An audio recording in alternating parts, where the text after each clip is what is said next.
Good afternoon, good morning, good evening, good night, 24-hour party people. It is I, Tim the Brand Weaver, and you are listening or watching Branding for Breweries, the podcast that brings the most attractive, intelligent, engaging, and informative people to your eyeballs and earballs, helping your brewery become bigger and better than ever before.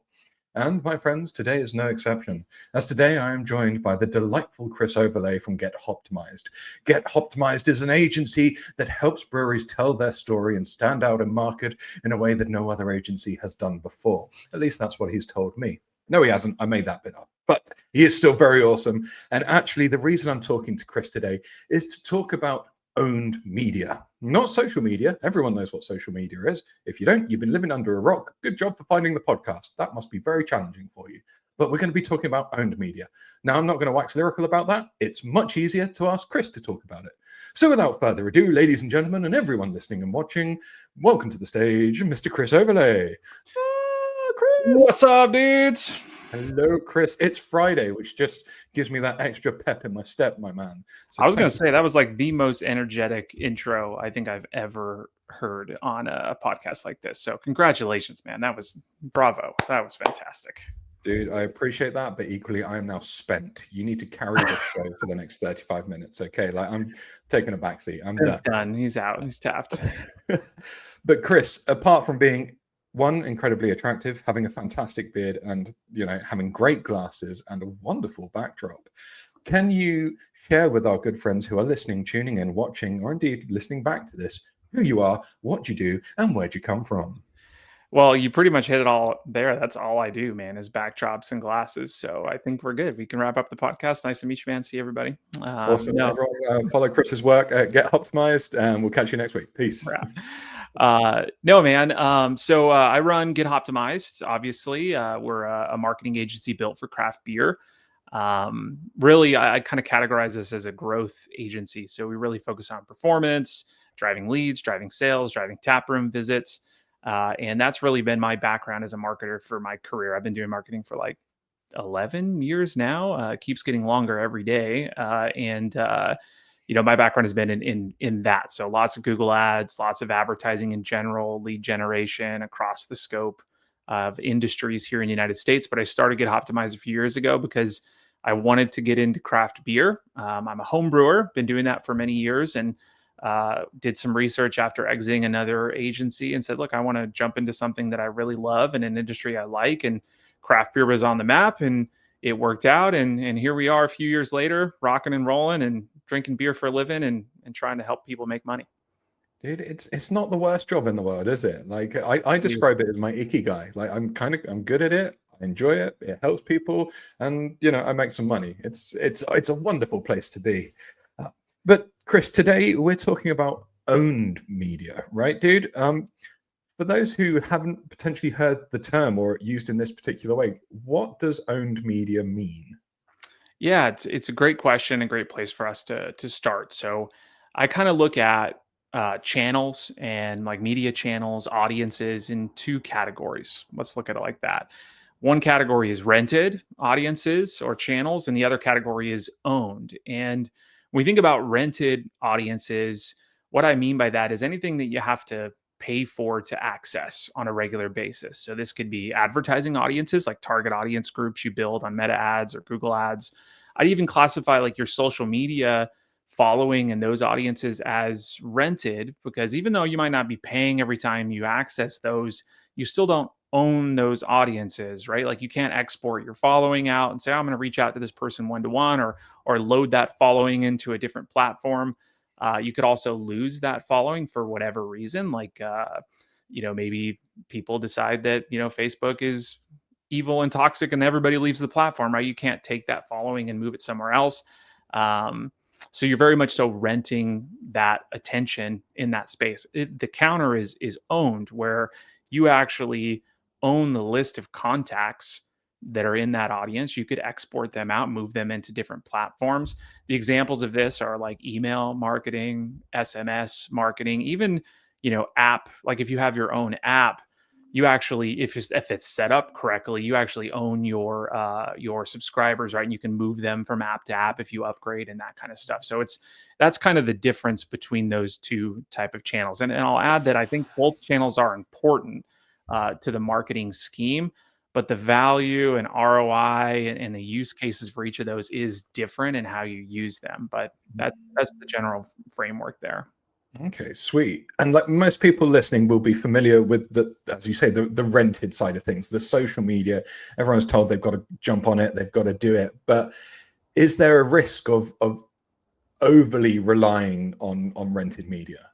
Yeah, I think so. I'll preface this by saying I'm not saying don't use those, right? There's absolutely value in social media and there's absolutely value in advertising and those kind of things. But if you, for example, the social media piece, if you overemphasize or you dedicate all of your marketing into just that particular bucket, not only are you risking potential pitfalls down the road. Like I'll give you a perfect example is, and maybe many people in the audience have experienced this where, let's say you get hacked on Instagram and you lose your logins and you had 15,000 followers on your account. Well, now it's gone, right? And you put all your eggs in that basket. You got to rebuild from ground zero because you didn't have other alternative channels there. So there's a little bit of risk of losing that. There could be trends, the algorithm could change, user preference could change on social media platform. Those are all risks that you potentially lose out on your chief marketing bucket because you didn't diversify. The other risk is that you're missing, it's more of an opportunity risk. You're missing out on opportunity for stronger return on spend, return on effort from owned channels that, I would argue is significant. And if you aren't taking advantage of those things, you're just missing low hanging fruit and cheaper revenue to earn for your business. So there's an opportunity cost and or opportunity risk and a kind of real risk in losing that access to that audience, right? Mm. And just as you were talking that, I was thinking back, you obviously say there's the probably the more realistic thing is you get hacked, you get locked out your account, you can't get it back. I've spoken to brewers who've struggled with that in the past, but then not that long ago, like TikTok got taken offline for you guys in the States, right? Yeah, Yeah. we still had it here in the UK. Woo, lucky us. We still got to watch cats play piano. But it shows how fickle these beasts are, right? Like one day it's here and then all of a sudden you put all that graft in and whoof, it's just flitted away into the ether. So Yep. yeah, owning a mailing list and things like that, I can certainly see the value of it. Yeah. But is it not harder to grow something like an email newsletter list, a mailing list, versus just getting those likes and follows on social media? Well, yes and no, right? Like rewind the clock a few years ago, Instagram in particular was built to help you drive followers and follower growth was cool. And the algorithm was saying, yeah, we want to try to drive followers on these platforms. And so it was a little easier to gain those followers. Now, like, I think the CEO, the head of Instagram is like, yeah, we're not really emphasizing followers. It's more about views and impressions and these kind of things. So I would argue that today follower growth on these kind of platforms is actually a little bit trickier than before and not as easy. Owned, to grow those channels, there are challenges, right? You do have to have different systems in place to try to get that person onto your email list or onto your SMS list. Is it harder?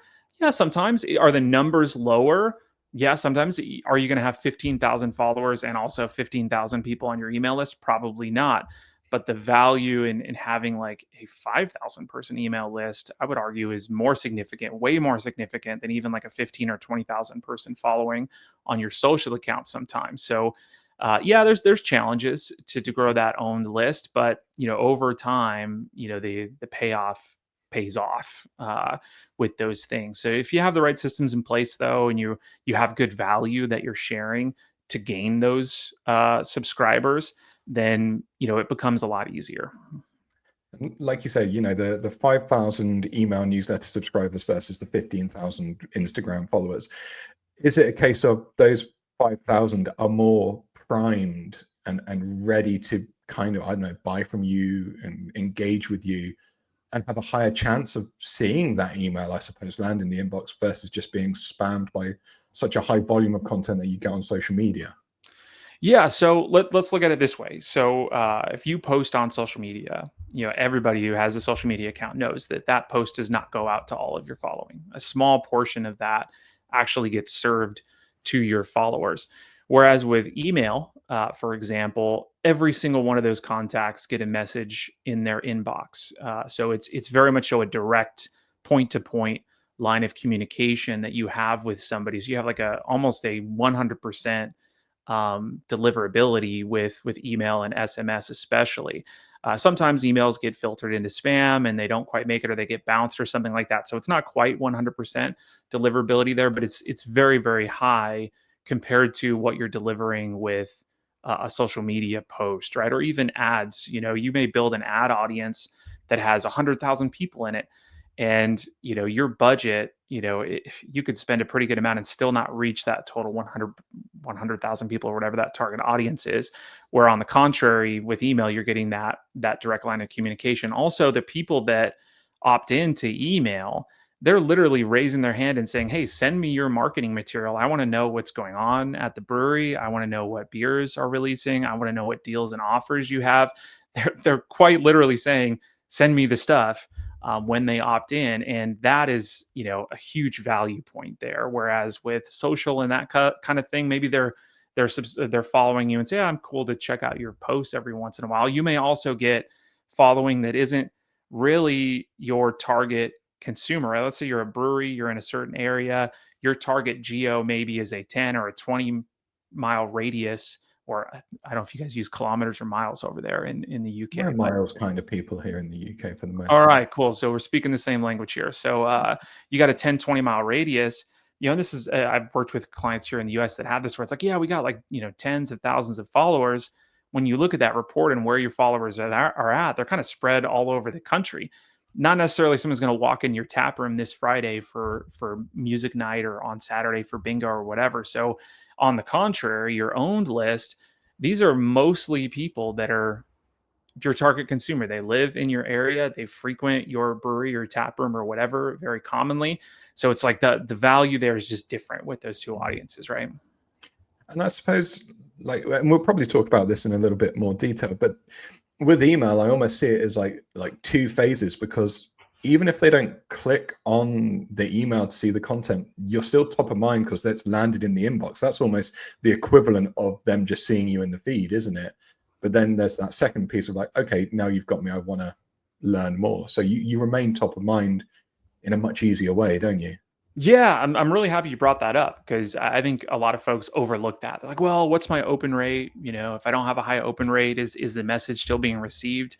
And just think about your email inbox. You're scrolling through it, you see the subject lines. Like subject lines are viewed, and you can't really measure a viewed subject line with like open rates and that kind of stuff. You get the stats back inside of your reporting systems, but you're absolutely right. You're top of mind. You're in their inbox, and even if they don't open that email or they don't click on it, once they open it, you're still top of mind. You're still showing a relevant message inside of their personal inbox that they're checking probably every day or every other day, right? Mhm. All right. So how can I get my hands on the email addresses without being like that kind of like icky or spammy kind of brewery that's going, give me your email, sign up here. Like, what are the best ways, the most effective ways to get people on your mailing list? Yeah. So, good question. Yeah, I think first and foremost, you want to make sure that you're providing some kind of value in exchange for that contact info. This is very much like a transaction between somebody. If they're going to give you that contact information, what are you giving them back in return? And if you can identify what that value is, then that's going to help you a lot with however you're getting those folks to opt in. And that value can come in lots of different ways. It could be that, hey, you're going to receive the first notifications about when beers are being released. Okay, there's a little bit of value there. Maybe it's a special discount for new opt-ins. Hey, here's a 5% off your next order, or a free taster or something like that as an opt-in tool. We also run campaigns for like coupon downloads. When we run ads, we'll run advertising that pushes to a page that says, hey, we're offering this buy one, get one pint on your next order. All you got to do is sign up for our email. and then you run it like that. So you want to try to identify, hey, here's some value that I want to give you in exchange for you signing up for this information. And then the vehicles for getting that information, there's lots of ways you can do that too. One really simple way to do this is like, hey, just put up a poster or a little pop-up, what they call table topper at the bar, at your tables, with a QR code that pushes to your website with a form where they can sign up. You'd be surprised that if you just simply ask people to sign up, they will do it. Your success rate will increase. And those posters with those QR codes, nowadays QR codes are very prevalent. It's kind of funny that QR codes have made such a comeback. It was like nobody thought that, well, first everybody, all the marketers were like, yeah, this is the most amazing thing ever. Consumers said, we don't like it. And then COVID happened and everybody was on the QR code train, and now the technology works. So whatever. My point is that QR codes are a great way to do that with some on-site signage. Your POS system is another excellent tool. Lots of point of sale systems have like the ability to either auto capture that email and funnel them into an email list, or a little quick checkout screen. Now everybody's got those mobile iPad or iPhone kind of things you bring to the side of the table. People can pop in their email address really quickly on those things. Your POS can be a great way to do that. Another really interesting one that I like to suggest as well is a Wi-Fi gateway system.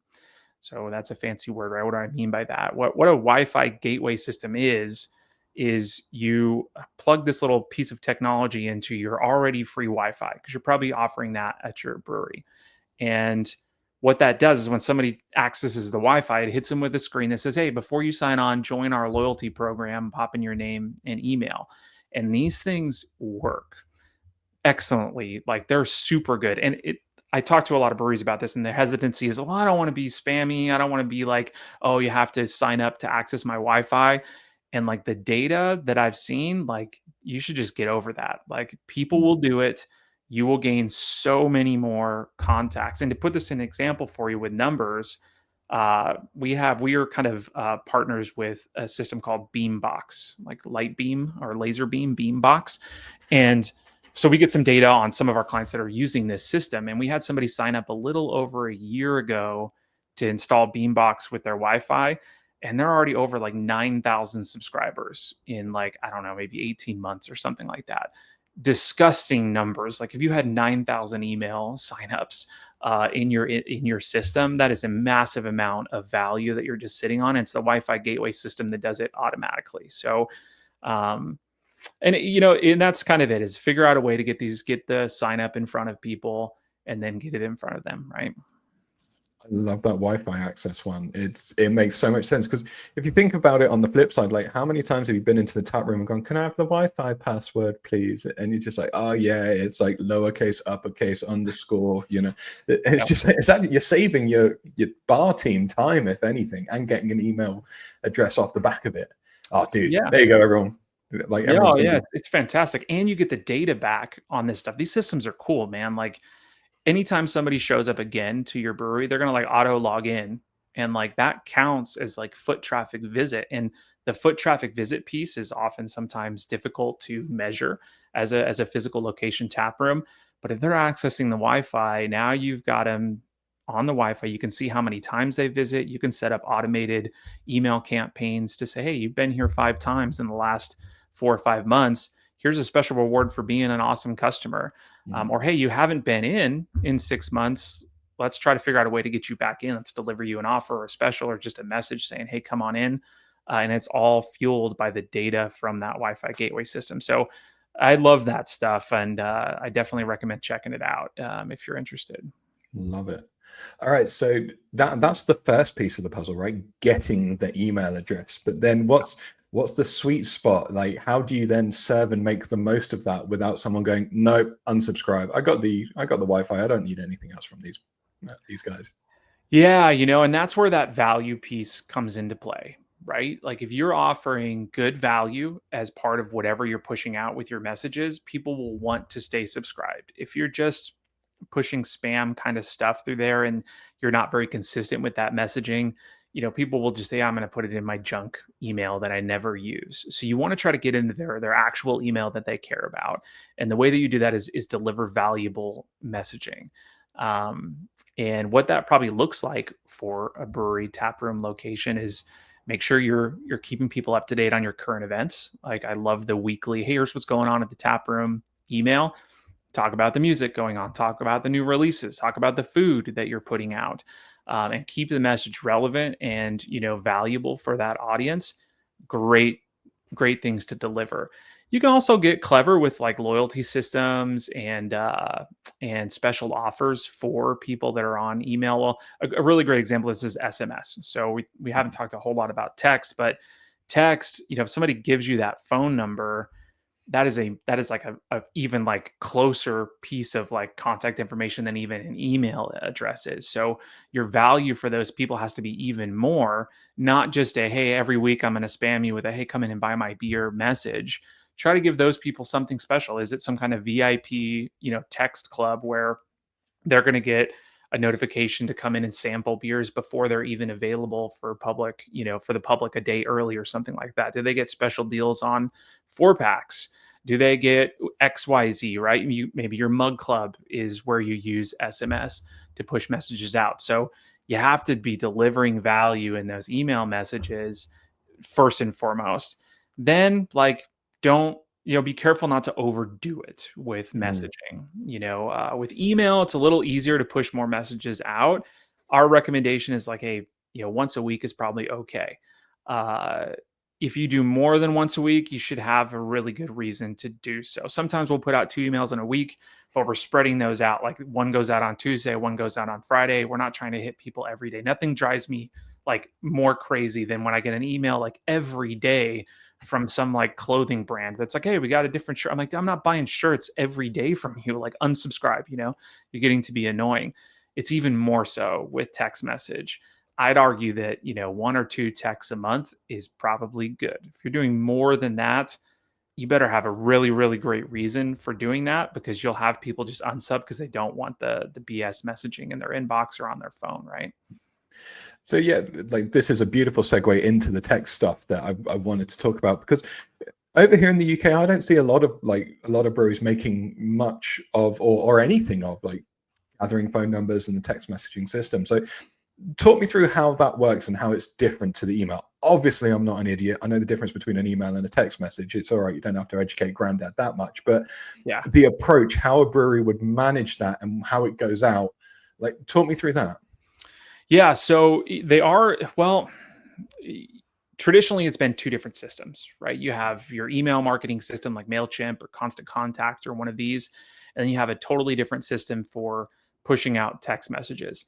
Recently, and I say recently, probably over the last year or so, these email marketing systems have now figured out how to fold in SMS marketing into their software offering. Like MailChimp does it.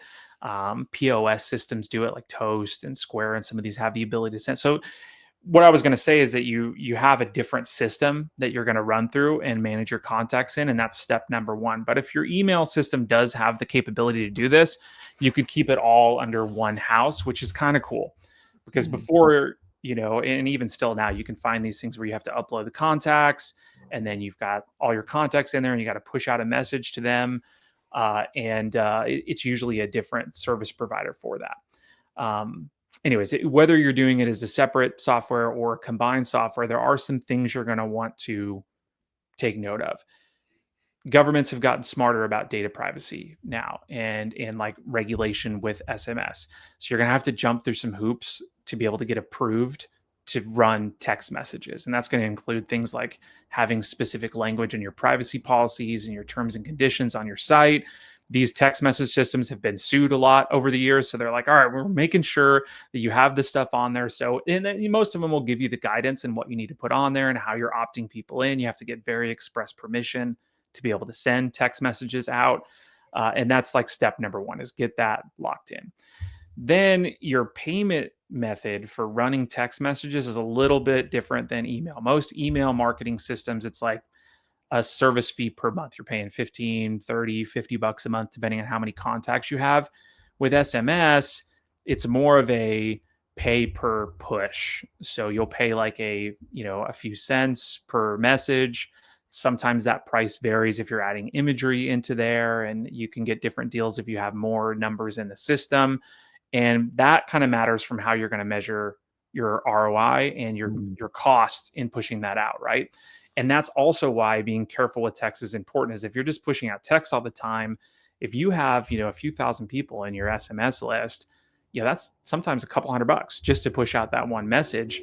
So it's like, all right, what are we pushing a message out? Are we potentially going to get a return of better than that $100, $200, or whatever it is to push out those messages? Now, if you have less context, it's a little bit less money to push that out, but your cost is a little bit different.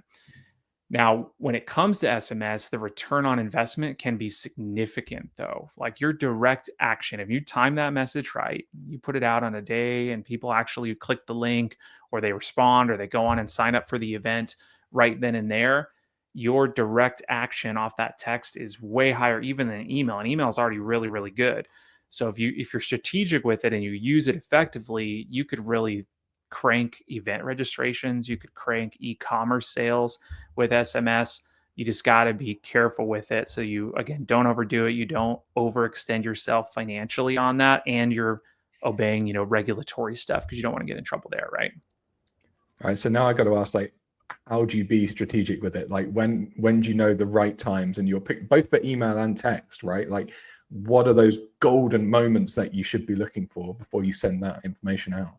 Yeah, so it's a good question, and like the safest answer, I'll give you the safest answer, and then what I recommend and what we do. The safest answer is like monitor your own data, right? You're going to send out emails, see when people are opening, see when they're responding and clicking on your links and things like that, and use your own data to justify when you send this stuff out. That's the hey, I didn't say the wrong thing answer. My recommendation and what we do is like, I think about it like this. When are people going to care about beer? The normal workday week, probably not on Monday, Tuesday, rarely on Sunday. And when are they going to open up emails, especially from like a brewery or a beer brand? It's probably, Wednesday at the earliest. Thursday and Friday are great days. In fact, most of the emails we send out are on Thursdays because we're often promoting something going on Friday and Saturday, which are big days for the tap rooms. Thursday gets a day ahead of that, and people are already starting to get into the vibe of the weekend, right? So email is great for that. I think SMS, same kind of situation. The caveat with SMS is like, don't hit somebody up at 8 o'clock in the morning with a, hey, come drink a beer. It's probably a little early, probably afternoon, and definitely before, it gets too late in the evening. I think actually with the regulations in the United States, you can't send out text messages after like 8 or 9 p.m. If you're a business, so you won't even be able to do it. But even then, that's kind of late. I would say, probably in the evening, 5, 6 o'clock is about as late as you'd want to go with it. There are probably reasons why you'd break those rules. Maybe you've got something going on Saturday and you want to push out that text messages because you got an event happening or those kind of things. But typically later in the week, your emails can go out then. Think like in between 12 o'clock and 5 p.m. is my recommendation. And so then getting hold of the phone numbers, like, is that trickier than to me, that feels more invasive than asking for an email address. Like it feels a little bit more personal. So do you have to go about it a different way, or do you use the same mechanics as you would collect an email address? Similar mechanics, right? Like you can have a QR code on a poster or on a table topper. You can collect the phone number from the POS exit point when they're checking out. You can have an opt-in on the website. But like you said, the barrier to gather that contact information is way higher because it's a much more personal thing. It's like, I don't want somebody calling me or texting me and that kind of stuff.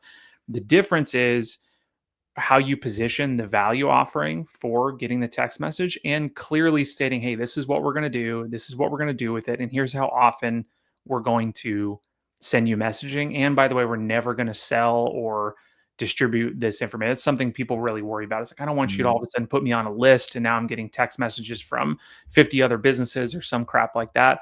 So being very transparent about, hey, we're not going to do that. We're not going to sell your information. Also, hey, we're going to send you 1 or 2 text messages a month about really like cool stuff that's only for our text message list. You're going to get special offers on this. You're going to get a discount on this. You're going to be the first to know about specialty releases and be the first to be able to buy those specialty releases. Being very clear about what this system is for and who it's for is very, very important. And then, people will either opt in or not into the phone number system. I would say don't make it a required field and then start text messaging people. It's kind of like, oh, I didn't sign up for this, right? Like make it optional and say, hey, this is what we're going to do with it. And if you want in, you want in. If not, then you don't. And some people, you'd be surprised, people will opt in for that stuff, but be very clear about it. Mm. Okay. And so like when we're talking about volume of those kind of messages, you're saying like maybe two a month from a text message side of things, one a week from a email side of things, and then with your social, you're more regular than that. So you can see this kind of like increase in content type, I suppose, the more that people are aware of it, or they're put in front of it more, aren't they? I suppose. So that's how you gauge the volume. That's exactly it. The common knowledge with social is you can post every single day in your stories. You can do multiple per day, and great, do that. Email, if you email somebody every single day, it's not going to go over well. You're like, opt out. I'm done with this. But like, once a week is pretty good. And it kind of depends on how much messaging you're putting out. If you don't have something to say, something valuable to share, then, don't try to force the email in. My argument would be like, you probably got something valuable to say every week. So either whether you're doing that, hey, this week at, or you have a special event you're putting out, or a brand new release that's coming up on Saturday or something like that, you probably got something to say every week. You definitely at least have something to say every month to your email newsletter list, or I would say even at least every couple of weeks. So even if you got one email out or two emails out a month, your return is still going to be significant for that. You're staying relevant, you're staying top of mind, you're staying in, constant communication with these folks. And I guess that's kind of another tangent to go down is, consistency works with these kind of channels. If you email this month or this week, and then you don't email again for like 6 weeks, or you wait 3 months, and all of a sudden you pop up in their email list again, not only are you risking the chance of just being kind of forgotten about with that, they won't be used to seeing you on a consistent basis. You actually don't, your deliverability scores go down, because people aren't constantly opening your email like address and server history starts to look a little bit funky with these email servers. So you want to have consistent messaging, others every couple of weeks, a few times a month. It doesn't need to be the same day every week forever, but it's like, hey, we want to be in people's feeds. We want to be getting opens and click through on our emails consistently. That helps deliverability. It helps branding and messaging over time. So keep it consistent with this stuff. Same with SMS and all that too, but consistency plays with these channels. And what about like striking the balance? So you talk about like upcoming events, and this is the beer that we got coming out, and we got this food truck here. Like, what about striking that balance between like giving the information and providing value, and then the ask, which is like buy a beer, buy the six pack? Like, how should breweries be balancing in that the trade off between the two? Yeah. So, I mean, if you're going to ask for something, then, again, this is the transaction, right? It's why should I even attend this thing? A great example is like an event. Let's say you're hosting an anniversary party, or you're doing like a concert or something like that.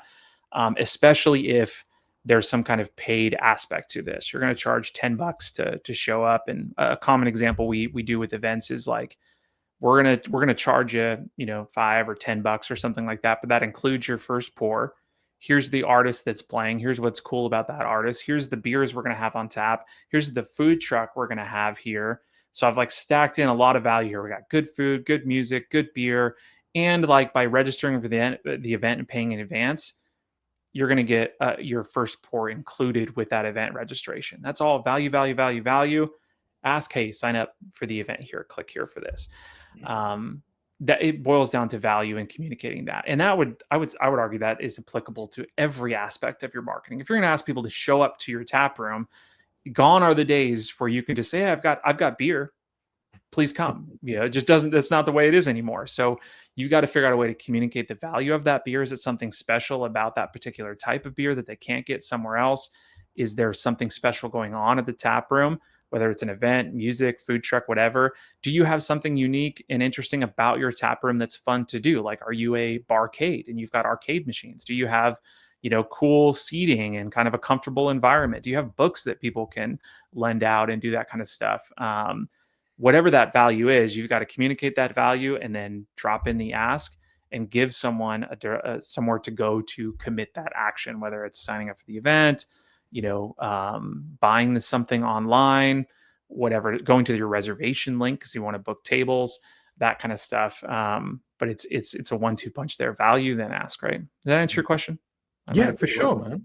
And what I was thinking then is like, okay, it takes a bit of time to put together an email newsletter. Like if I'm doing one a week and I've got to do the beers and the events and make sure all the value's in there, and then there's the ask, like, can they get away with one for everyone? Or if you've got like a mug club or a membership, and then you've got a general email newsletter subscriber list, do you have to go, no, actually, I got to make two because, one gets more detail, one gets less detail. Like, what's Yeah. the approach there? Yeah, I mean, what you're talking about there is like segmentation, right? You might have different segments of your email that you want to deliver different messages to. Great example too, by the way, is your Mug Club people, and then you've got your standard newsletter. And your standard newsletter may go out to Mug Club. Fine, include them in that. Cool. But your Mug Club, they need special attention. They're part of the Mug Club. They probably paid you for some kind of annual or monthly subscription. You need to make them feel special. So having targeted specific messaging just for them. Absolutely. That's the way you make them feel valued and you deliver value. Saying, hey, this is just for the Mug Club. We want to say thank you. Hey, here's what's going on. We're doing a Mug Club event, whatever the case. So yes, your job does get a little harder. You got to have different messaging for different segments. I'll give you another example of segmentation that is potentially relevant is wholesale. So Mhm. let's say you're promoting wholesale activities in multiple states or multiple cities. You may want to collect email addresses using promotions in those areas. Maybe you've got a tasting, you put out your QR code at the sampling booth, or you're running a targeted coupon offer in those areas. People that opt in from city number one, they don't want to get messaging that is broad and or even related to a different city, especially if they're very far apart, different states. I'm not going to drive. I don't care. I'm going to opt out now because the message is no longer relevant to me. So you're going to want to segment your messaging to that audience and say, hey, Minnesota, hey, Las Vegas, we've got a brand new tasting, or we just released this particular product in this area. This is where you can find it. Now you've got a very specific, relevant message to that segment, which is only going to make your messaging stronger and your actions more efficient, right? Like someone who sees something from or for Las Vegas, because I'm in Las Vegas, I'll pick on that city. If I see something that's specific to Las Vegas, I'm more likely to participate or read or digest that information than if I'm just getting a national camp. How many times have you got a message? It's like, I don't even have that store in my area. I don't Mm. have that food option in my area. You see some national TVs and that kind of stuff. So the message is just lost if you're not specific and segmented. Chances are, though, like if you have a tap room, everybody in that audience is going to receive most of the same message. You have specific nuances where, like a mug club or a specific wholesale audience or something like that, might be segmented. Um, Another example of segmentation is when it comes to potentially automated emails for loyalty. You may want a segment of people that's based on like higher spenders. Maybe they've spent a certain amount of dollars or they visited your tap room a certain amount of times. You might want to send them a specific message that says, "Hey, you're one of our top spenders. Thank you for being such a loyal customer. Here's a whole set of value or offerings that we want to deliver to you because of that." Vice versa, or on the flip side of the coin, maybe they are a low spender. They haven't been in a long time. You want to serve those people a different set of messaging. And chances are that could be automated. You can set up Mm. an automation in your email, especially if you're integrated with your POS system that just pushes out that email as soon as that person hits that threshold. And now you're hands off. You're like, yeah, this whole little machine is grinding loyalty for me without me having to do anything besides set it up. Right. Yeah, I can see that being a big, once you've invested the time to get the structure right and strategy and the plan and the automations, yeah, it's a huge time saver because it's, like you say, it's nurturing that audience in the background and keeping them aware of what's going on. But I can see a big fear just being the amount of time something like this, or getting people to sign up and things like that, could be to what are already incredibly busy places with limited people on the ground to do that. So, Mhm. what would you say are like maybe some more quick and dirty, quick wins that people could, like, listening here, could be like, okay, I'm going to give that a go. This is like a first phase start for me. Yeah, so I think quick wins are you got to start getting signups now. You need to start gathering this stuff. So simple one we've talked about a couple times is just put the QR code up somewhere. and ask people to opt into that list. If your POS system has the functionality to be gathering emails, make sure that's turned on. Even if it costs you an extra $10 a month to have that functionality, do it, because man, now you've just got a machine that's grinding you up email contacts. You got to gather initially. So that's an easy low hanging fruit. Start doing that. The other thing is you should probably at least be getting out a monthly email. If you're worried about being strapped on time, at least get something out every month that talks about what's going on that month, what beers are potentially being released that month, the event calendar you've got, and get that out once per month at the very least, and you'll start to see a return on investment. That you start doing that, then you're going to get excited because you're going to see results flow through your system and be like, okay, this is paying off for me. Maybe I assign this task to my taproom manager or my social media manager, whoever that person is. They can probably handle some of this, and then you grow from there and you scale because you're getting a return on it, right? Mm. And would you say, like, in terms of like investment of time into owned media versus what we called rented media at the start of the chat, is it a 50-50 split, do you recommend, or is there more weighting towards one than the other? I mean, that's kind of the interesting part about owned, is that I think your time investment into owned is actually a lot less than all these other channels. You know, you're to do social media right, you've got to create content, you got to post every day, and that content creation and all that takes a lot of time to manage that stuff. Anybody who's had to do it knows it takes forever. It's a full-time job in some cases. So that takes a lot of time. Advertising takes a lot of time. There's accounts that have to be set up, targeting has to be set up, constant daily monitoring of those budgets and those targets. So your time investment on those is actually pretty significant. Owned, like, it's like, how long does it take to structure an email? Once you get used to it, you could probably knock this out in half an hour, Mm. maybe an hour tops if you're really struggling with managing the system and putting stuff together. But it's a lot less. And you put, an hour a week into something for your entire month, that's not that much time to do it. But the significant benefit of that is high. So it's even more, I didn't even think about it that way, is your time invested is also part of the ROI mix, and it's a lot less time to run owned, as compared to your rented audiences. So it kind of answers your question, I think. But yeah, I think dedicate a few hours a month, and you're going to be pretty well set. Nice. Yeah, yeah, the amount of time it frees up for you is the other return there, isn't it? Mm. The I notice what the time is. We've been waxing lyrical for ages. It's great, but I want to talk about the third sibling that we touched on very briefly, which is kind of the app side of things, the Mm. membership sign up. Because bless them, a lot of the breweries that I go to, if you become a member, you get like a little printed little card that's kind of business card side, and it stamps it when you've had your pint or whatever, you get your growler, and that's about it. But technology has moved on. I've chatted to Ross from Tapwise, and that's a Oh yeah, cool Ross is awesome, dude. kit. Yeah. But break it down, like what can you do with like apps for memberships and things these days? Yeah, man. I'm glad you talked to Ross. And anybody listening that is really interested in this should go listen to that podcast episode, because I'm good friends with Ross too, and I understand a lot about what Tapwise does, and they have actually changed my tune on apps. I was very much a, hey, don't invest in building your own app because it's too expensive and people aren't going to opt into it, and nobody wants to have the extra storage on their phones, yada yada yada, all the things you think about. The reality is now it's not that expensive to build your own app as it used to be. I have changed my tune on people opting into these apps because people will do it. They'll add it to their phone. And what you can do with the application is radical, man. Like, you can push notifications to all your people that are on that app. You can run your loyalty membership programs through there, and people are spending anywhere from 5 to $20 a month on like discount promos, mug club type things, all within the framework of the app. The app can also be used for like redeeming offers more easily and cleanly in the tap room through your POS system.